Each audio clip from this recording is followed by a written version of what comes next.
नमस्कार, जय सिया राम, राधे राधे, जय श्री बलभद्र, हर हर महादेव। तो ये द काल चक्र का पहला वीडियो है जिसमें आज हम बात करने वाले हैं एक्टिंग और एस्ट्रोलॉजी के बीच में क्या कनेक्शन होता है। मैं उम्मीद करता हूँ कि यहाँ पे जो भी लोग ये देख रहे हैं वो एस्ट्रोलॉजी को बेसिक रूप से जानते होंगे, तो हम उनकी बेसिक चीज़ों पे बात ना करते हुए उस कॉन्सेप्ट को आगे बढ़ाने का कोशिश करते जाएंगे और बाकी हम अपनी आने वाली वीडियोस में और डेप्थ में बेसिक चीज़ों पे भी बात करते रहेंगे। आज हमारा जो टॉपिक है वो एक्टिंग एंड एस्ट्रोलॉजी के बीच में क्या कनेक्शन होता है। इसके अलावा हम कुछ एक्टर्स के चार्ट भी यहाँ पर डिस्कस करेंगे जिससे हम समझ सकें कि किन लोगों की कुंडली में योग होता है एक्टर बनने का। तो सबसे पहले तो हम बात करते हैं कि एक्टिंग को देखिए, एक्टिंग के बारे में जो सबसे पुराना शास्त्र बताया जाता है वो नाट्य शास्त्र बताया जाता है, जिसकी रचना की है भरत मुनि जी ने। उसके बाद फिर बहुत से अलग अलग चीज़ें आई। यूरोप में शायद स्टैनिस्लावस्की, आज के समय में जो वो मेथड एक्टिंग कहते हैं उसके जनक कहा जाता है उन्हें, वो स्टैनिस्लावस्की को कहा जाता है। और भी बहुत सारे यूरोपियन डायरेक्टर्स हैं, एक्टर्स हुए हैं जिन्होंने एक्टिंग के बारे में डेप्थ में और बताया है। लेकिन यहाँ पे मैं आपको बताना चाहूँगा कि थिएटर्स में जब हम कभी भी जाते हैं, आप थिएटर्स में देख लीजिए, आप एक्टिंग क्लासेस में जाएंगे, जो भी अच्छे टीचर्स होते हैं, एक्टिंग के डायरेक्टर्स होते हैं या जिन्होंने भी एक्टिंग में बहुत अच्छा काम किया है, वो हमेशा आपसे एक बात ही कहेंगे कि एक्टिंग देखिए कभी भी सीखी नहीं जा सकती है। एक्टिंग आपके अंदर इनबिल्ट होती है। एक्टिंग के आप निखार सकते हैं, उसे पॉलिश कर सकते हैं, सीखी नहीं जा सकती है। तो अब हम बात करते हैं कि एज एन एक्टर एस्ट्रोलॉजी किस तरीके से आपको आपका मार्गदर्शन करती है, आपको आगे बढ़ाने में आपकी मदद करती है। तो चलिए शुरू करते हैं। देखिए, हम सभी जानते हैं कि कुंडली में 12 भाव होते हैं। एक्टिंग के लिए जो ग्रह प्रोमिनेंट होते हैं कला के लिए, वो तो एक पहला ग्रह होता है शुक्र। उसके अलावा जो इंडस्ट्री में जो आज हम देखते हैं, बॉलीवुड इंडस्ट्री में आज सोशल मीडिया का ज़माना है, तो इन्फ्लुएंसर हैं, रातों रात जो एकदम से बड़े बन जाते हैं, अचानक से गेंद पा लेते हैं, वो राहु के सिग्निफिकेंट होते हैं। उन्हें राहु कहीं ना कहीं हेल्प कर रहा होता है, इसलिए वो रातों रात इतने बड़े बन जाते हैं। या फिर जो रातों रात बहुत बड़े होते हैं, वो जो रातों रात गिर जाते हैं, एकदम उनका डाउनफॉल आ जाता है, वो भी कहीं ना कहीं राहु के पैटर्न पे चल रहे होते हैं। राहु उनका थोड़ा सा उन्हें आगे बढ़ाने में या नीचे गिराने में उनकी हेल्प कर रहा होता है। तो मैं एक यहाँ पे बात करना चाहूँगा कि मैंने एक मनोज बाजपेयी का एक पॉडकास्ट देखा जिसमें उन्होंने, शायद रणबीर अलाहाबादी के साथ ही उनका वो पॉडकास्ट था, और उसमें उन्होंने बताया कि जब उनकी शनि की 7.5 चल रही थी, शनि की 7.5 हम सभी जानते हैं कि शनि जब भी आपका यहाँ चंद्रमा बैठा होता है उससे एक घर पीछे और एक घर आगे, और जब उस पर होते हैं, मतलब 2.5 साल आपका यहाँ चंद्रमा बैठा है उस भाव के पिछले भाव में जब 2.5 साल रहते हैं, जहाँ चंद्रमा है उस भाव में 2.5 साल रहते हैं, और उसके आगे वाले भाव में जब 2.5 साल रहते हैं, वो आपकी शनि की 7.5 होती है। शनि की 7.5 में ज़्यादातर लोगों को बहुत कठिन चुनौतियों का सामना करना पड़ता है। शनि आपको परीक्षा दिलवाते हैं, हार्ड से हार्ड सिचुएशंस में डालते हैं। बाकी वो फिर डिपेंड करता है कि किसका सैटर्न कहाँ पर कैसा बैठा हुआ है। तो मनोज वाजपेयी की हम यहाँ पे बात कर रहे थे। मनोज वाजपेयी की जब शनि की 7.5 चल रही थी, उन्होंने अपने मुंह से बताया है कि जब उनके शनि का टाइम पीरियड था 7.5 का, तो उन्हें उनके सारे प्रोजेक्ट्स उनके पास जा चुके थे, उनके पास कोई प्रोजेक्ट नहीं था करने को। और उसके पहले वो अच्छी मूवीज़ कर चुके थे, इंडस्ट्री में एक जाना माना चेहरा बन चुके थे, लेकिन फिर भी उनके पास काम नहीं था।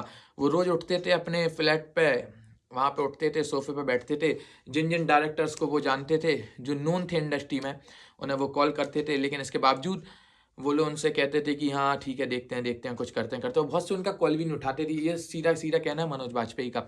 लेकिन उसके बाद जैसी उनकी शनि की 7.5 जाती है या जाने वाली होती है, उसके पहले उनके पास अच्छे अच्छे प्रोजेक्ट्स आने लगते हैं, और उसके बाद उनका ग्राफ धीरे धीरे बढ़ता जाता है, और जो आज तक अच्छा चल रहा है।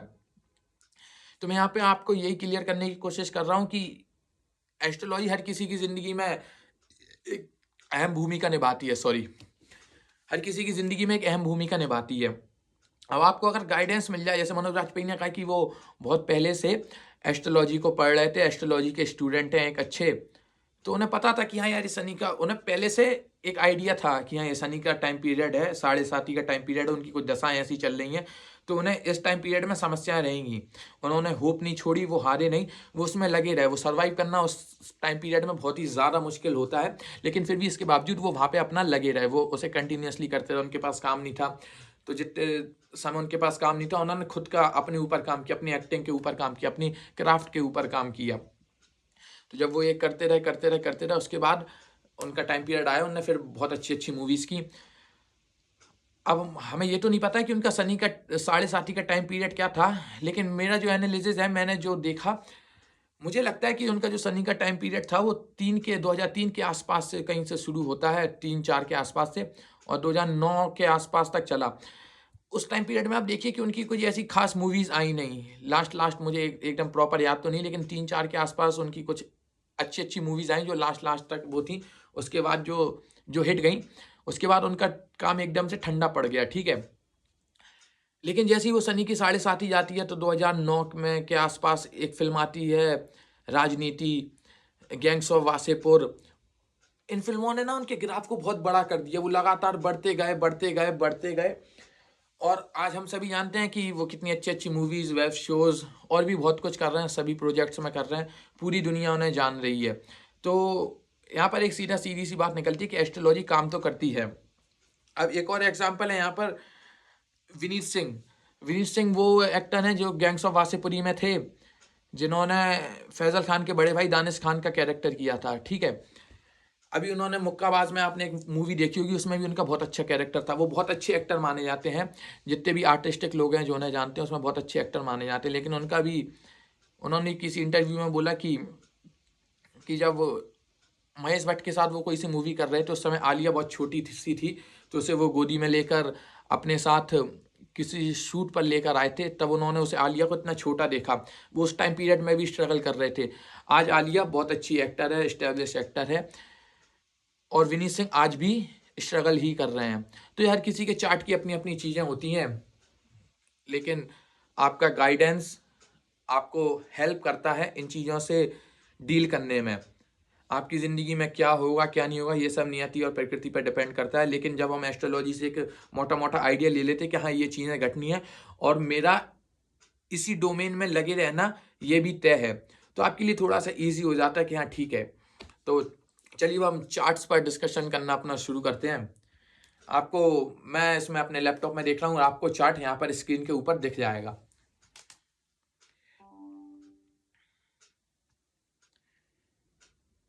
ये हम लोग चार्ट खोल रहे हैं। एकदम मैं नाम नहीं बोल सकता हूँ। असल में देखिए, मैं शायद आपको अभी बता नहीं पाया हूँ, मैं भी एक एक्टर ही हूँ। एस्ट्रोलॉजी भी बहुत समय से, लंबे समय से पढ़ रहा हूँ, क्योंकि मेरी फैमिली का बैकग्राउंड है कर्मकांड का। मैं पुजारी, मतलब मंदिर का वो पुजारी भी हूँ और एक एक्टर भी हूँ। तो मेरे बहुत सारे एक्टर्स क्लाइंट्स भी हैं, मेरे बहुत सारे एक्टर दोस्त भी हैं, बहुत सारे डायरेक्टर्स भी हैं। क्राफ्ट क्रिएटिव फील्ड से रिलेटेड बहुत सारे मेरे जानने वाले हैं, उनके मेरे पास चार्ट्स भी हैं, मैं देखता हूँ, मैं उन्हें कंसल्ट भी करता हूँ। उन्हीं के चार्ट्स को मैं बता रहा हूँ। बहुत सौ को आप भी जानते होंगे, मैं यहाँ पे नाम रिवील नहीं करूँगा क्योंकि थोड़ा पर्सनल हो जाता है। तो हम अपने अपने समझने के लिए देखते हैं। चार्ट्स आपको यहाँ पे ऊपर दिख जाएगा।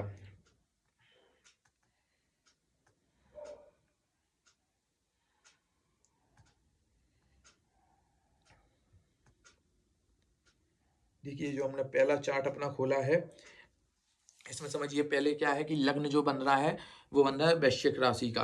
वृश्चिक का स्वामी कहाँ बैठा है? चतुर्थ भाव में आके, ठीक है। चतुर्थ भाव में आके स्वामी बैठ गया। दसम भाव जो प्रोफेशन का हाउस होता है, वहाँ पे सिंह राशि है, उसका स्वामी बैठा है दूसरे भाव में, ठीक है। सॉरी, ये एक गलत चार्ट खुल गया। मैं एक बार फिर से चार्ट आपको लगाता हूँ। वही मैं कहूँ कि ये तो किसी और का खुल गया, ये रहा जी।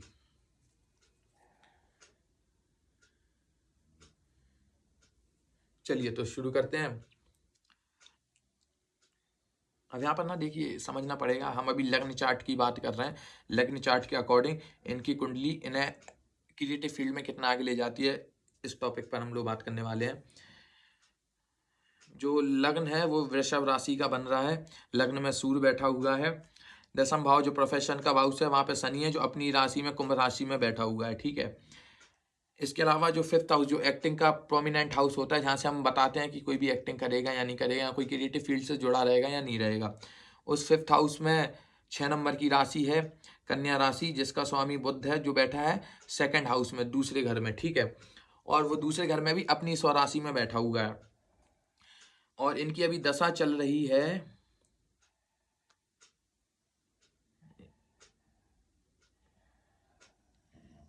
शनि की महादशा में इनकी गुरु की अंतरदशा चल रही है 25 सितंबर 2025 तक। इसके बाद इनका बुध का समय लगने वाला है, ठीक है। अब आप समझिएगा, एक मैं बहुत आपको डेप्थ कॉन्सेप्ट बता रहा हूँ। 5th हाउस का लॉर्ड 2nd हाउस में जाकर बैठ गया, ठीक है। तो सीधे, और साथ में वीनस के साथ बैठा है मरकरी। मरकरी लग्न का स्वामी भी है, साथ ही साथ 6ठे भाव का स्वामी भी बना हुआ बैठा है। मरकरी आपकी बुद्धि होता है, मरकरी कहीं ना कहीं आपकी वाणी भी होता है, और वो 2nd हाउस में आपकी वाणी के घर में जाकर बैठ गया है। और मरकरी कहीं ना कहीं आपको कला से, कलात्मक चीजों से भी जोड़ता है। तो यहाँ पर एक चीज सीधी सीधी दिख रही है कि 5th हाउस में, मतलब इनके पास जो सोर्सेस होंगे धन के, वो 5th हाउस से आएंगे। लग्न ये खुद है, ये लग्न के स्वामी के साथ बैठे हुए हैं। 10वें भाव में जो शनि की राशि बैठी हुई है, वो ये बता रही है कि इन्हें अपनी जिंदगी में स्ट्रगल बहुत करना पड़ेगा। अब इनकी शनि की महादशा चल रही थी, शनि के बाद इनकी बुद्धि की महादशा आने वाली है। बुद्धि की महादशा जब से 25 के बाद से जब से लगेगी, आपको एक चीज माननी पड़ेगी कि इनका टाइम एकदम से चेंज होने वाला है।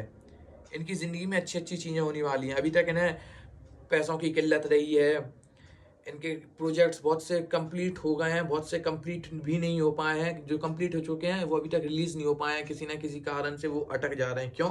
क्योंकि सैटर्न वहां पे अपना काम कर रहा है। सैटर्न बता रहा है कि आपको धीरे धीरे धीरे रुक रुक के ठोकरे खा खा कर आप एक अच्छे मुकाम पे बुद्धि की दशा में बहुत कुछ कमाएंगे।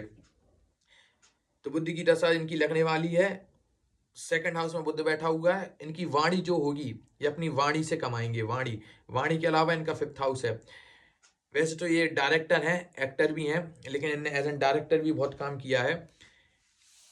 क्रिएटिव फील्ड से इनके पास बहुत जल्दी बहुत ही अच्छा पैसा, धन, ऐश्वर्य आने वाला है, ठीक है। इस चार्ट को अब हम हटाते हैं, अब हम खोलते हैं अगला चार्ट।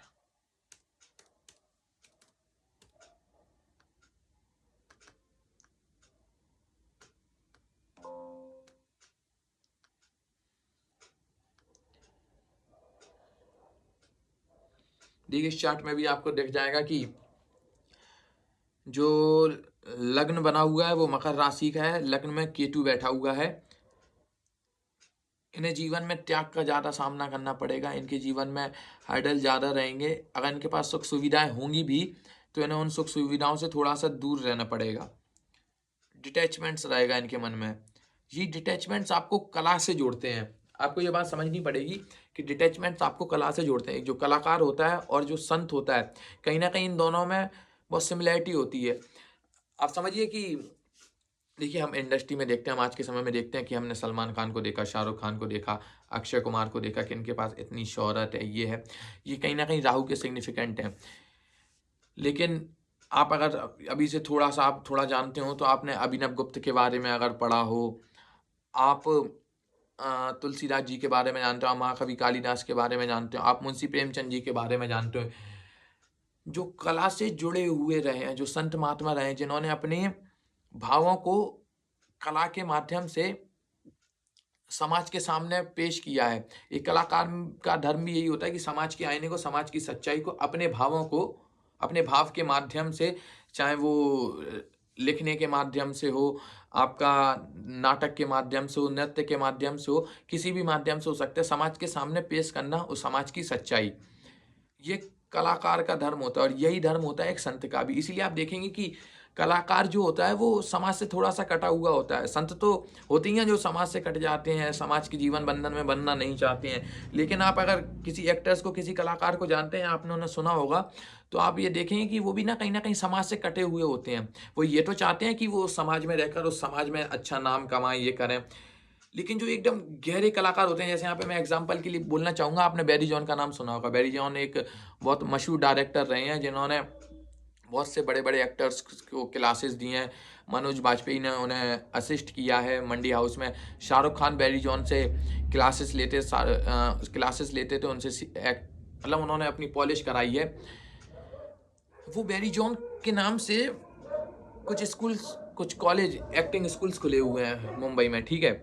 आप इस बात को समझिए कि बैरी जॉन खुद हिमाचल में, उत्तराखंड में कहीं पर एकदम एकांत में रहते हैं। उनका फार्म हाउस है, वहाँ पर वो एकदम एकांत में रहते हैं, ठीक है। वो मुंबई में उनके नाम से जो एक्टिंग स्कूल चल रहा है वो भी उनका एक्टिंग स्कूल नहीं है, वो किसी फाइनेंसर ने उनके नाम से कोलैब करके उनके साथ वो एक्टिंग स्कूल चला रहा है। वहाँ पे कुछ ट्रेनर्स होते हैं, एक्टिंग ट्रेनर्स होते हैं, जो एक्टर्स हैं, डायरेक्टर्स हैं, जिन्हें कि अपने सर्वाइवल के लिए भी वो ट्रेनिंग देते हैं, तो लोग ट्रेन होते हैं। बैरी जॉन ये नहीं करते हैं, ठीक है, लेकिन उनके नाम से चल रहा है। बैरी जॉन कहाँ पे बैठे हैं? हिमाचल में, क्राफ्ट पे काम कर रहे हैं, नेचर से अपना रिलेशन बना रहे हैं। तो जो एक एक्टर होता है उसे भी इतनी डेप्थ में जाना पड़ता है। हमने सुना है कि एक्टर्स अब खुद को कमरे में लॉक कर लेते हैं, रूम में लॉक कर लेते हैं, 3-3 दिन के लिए, किसी कैरेक्टर के लिए 3-3 दिन रूम से नहीं निकलते हैं, अपने अंदर वो भाव ले आते हैं। संत महात्मा का कॉन्सेप्ट भी कुछ इसी तरीके से होता है कि वो समाज की सच्चाई को जानने लगते हैं और समाज से दूर हो जाते हैं। एज एन एक्टर आप क्या करते हैं, एज एन क्रिएटिव पर्सन आप क्या करते हैं कि आप समाज की सच्चाई को जानते हैं, साक्षी भाव रखते हैं। उस साक्षी भाव के माध्यम से आपको जो भी जानने मिलता है, आप उस भाव को समाज के सामने प्रस्तुत कर देते हैं।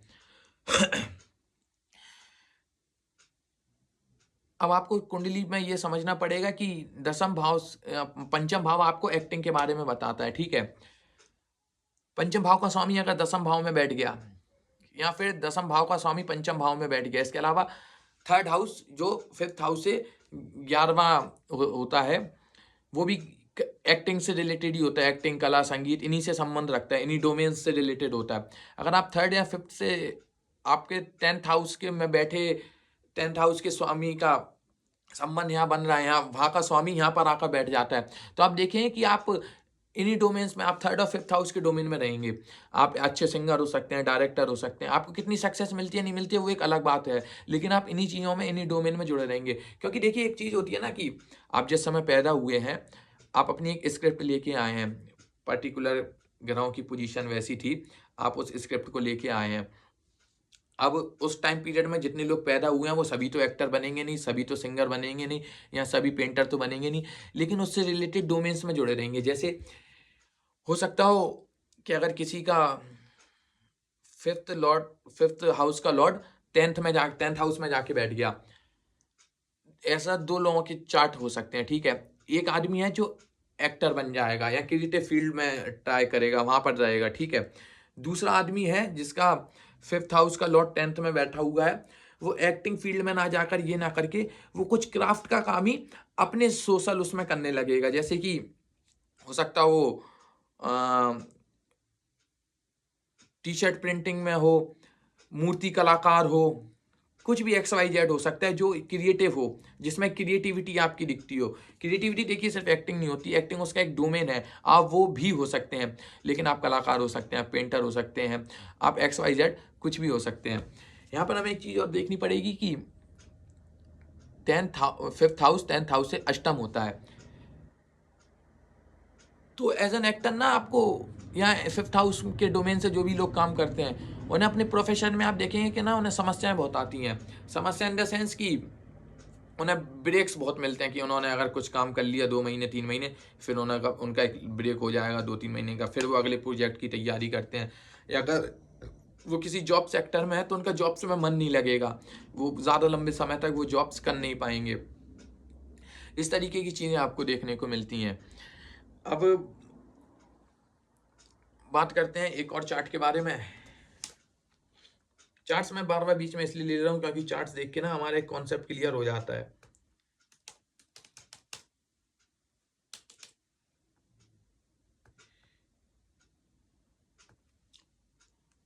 इसमें देखिए धनु लग्न की पत्रिका बन रही है। फिफ्थ हाउस जो एक्टिंग का घर है उसका स्वामी बैठ चुका है 10th हाउस में। 10th हाउस में जो मंगल है वो जाके बैठ गया है, किस राशि में? कन्या राशि में।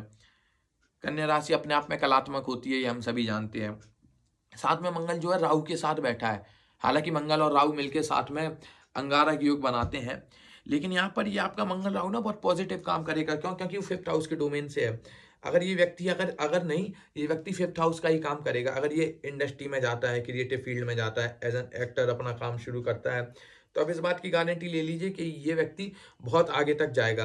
क्योंकि इसका चार्ट बता रहा है कि इसके 10th हाउस में 5th हाउस का लॉर्ड आके बैठ गया। और आप देखिए यहाँ पे हमने अभी 3rd हाउस की बात की थी कुछ समय पहले, तो 10th का लॉर्ड अगेन फिर से 3rd में जाके बैठ गया। 5th और 3rd दोनों ही आपको क्रिएटिव फील्ड, एक्टिंग, इन चीज़ों से जोड़ते हैं। ये चार्ट, और ये एक एक्टर का चार्ट है, मैं आपको बता दूं, मैं उन्हें बहुत अच्छे से जानता हूँ। तो ये चार्ट उन्हें एज एन एक्टर स्टेब्लिश कर रहा है। तो हम कह सकते हैं कि वो अगर अपने एक्टिंग उसमें जाएंगे तो वो बहुत अच्छे से काम करते रहेंगे।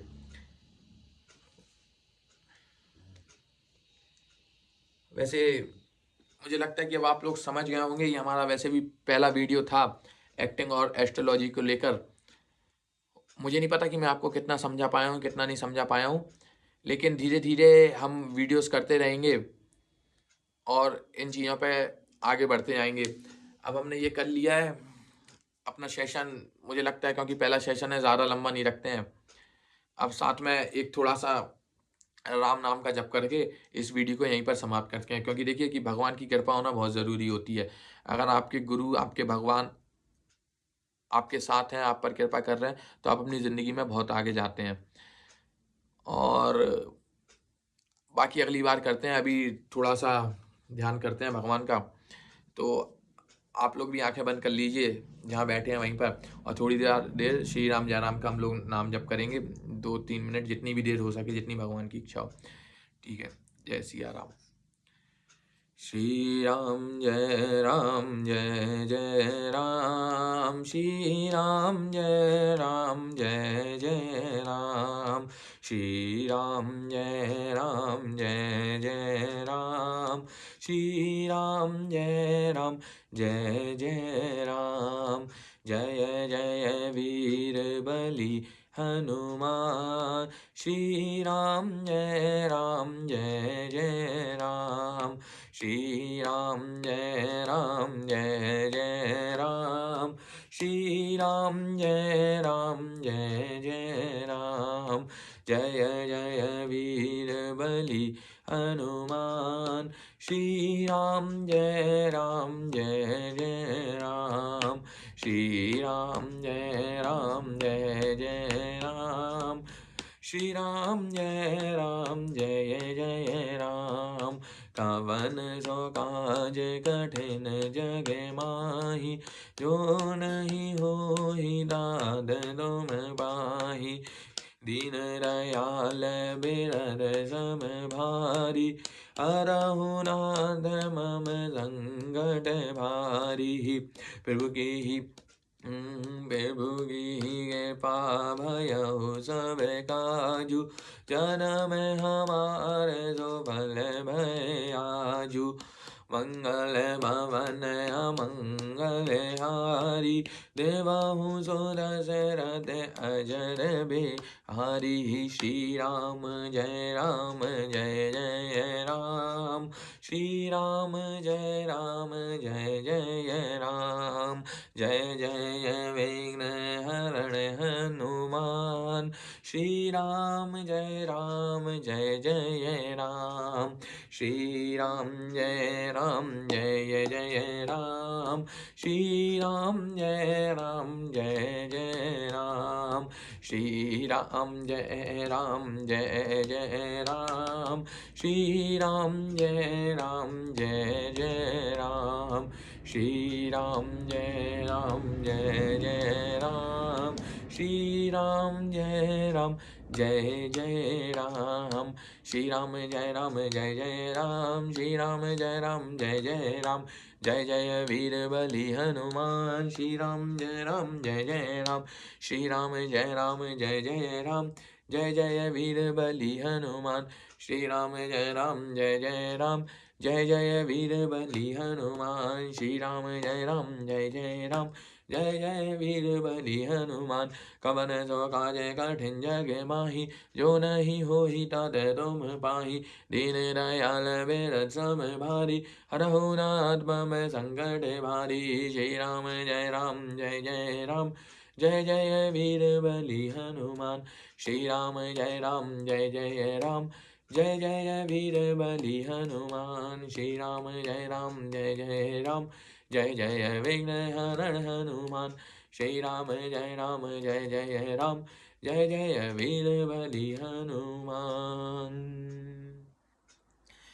श्री राम।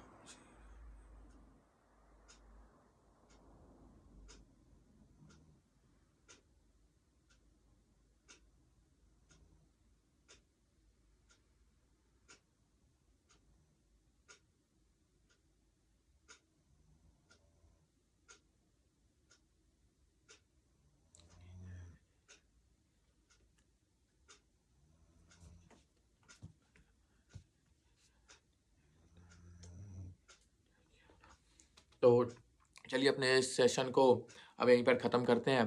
आज वीडियो बनाने में रात को थोड़ा ज़्यादा लेट हो गया। मुझे नहीं पता मैं आपको कितने अच्छे से डिस्क्राइब कर पाया हूँ, लेकिन हम ये वीडियोस हम रेगुलर बेसिस पर डालते रहेंगे और जितना हो सके उतनी पॉजिटिव वाइब्स एक दूसरे को देते रहेंगे। बाकी आज के लिए इतना ही रखते हैं। जय सिया राम, राधे राधे, जय श्री बलवत, हर हर महादेव, जय दाऊजी महाराज की, जय रोटी मैया की।